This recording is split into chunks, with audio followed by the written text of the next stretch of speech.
Part 7. How does this relationship evolve and where do we stand today? The United States did attempt to honor these three concessions that would guarantee peace and prevent the end of all human governments as well as to control the elites in human society have had. However, it was an empty concession.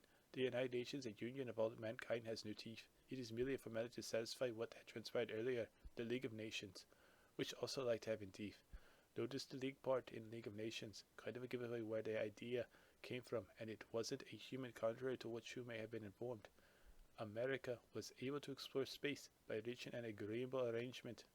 Even though America and other human governments did not engage in dismantling their nuclear arsenals, they were able to argue in a reasonable manner to convince the Zhor'i in exploring space to know more about the universe. The Zhor'i care little for humans sending a satellite to survey the rings of Saturn or transmit information from one place to another on the planet. However, what did offend the Zhor'i was the fact humans made very, very poor endeavor to promote peace and tolerance that would prepare humanity for ascension. The straw that broke the camel's back was the development and publishing of the film Independence Day. Humans were able to argue around prior films concerning similar depictions, such as the 1953 War of the Worlds, by demonstrating the futility of human effort against extraterrestrials and draw more attention in the care of this planet. Even though Independence Day demonstrated the premise of humans coming together against a common entity, that isn't what the Zhor'i had wanted in terms of tolerance and peace. It also lacks serving the interest of humanity being able and ready to ascend if humans protest and actively engage in preventing it.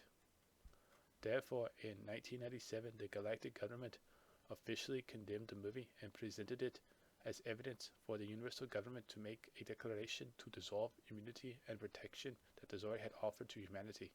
In 2009, the universal government, with its representatives span over trillions of galaxies, declared dissolving the protections it had offered humanity from the arrangement made between it and the United States of America, which was the acting representative for all human governments, including Japan.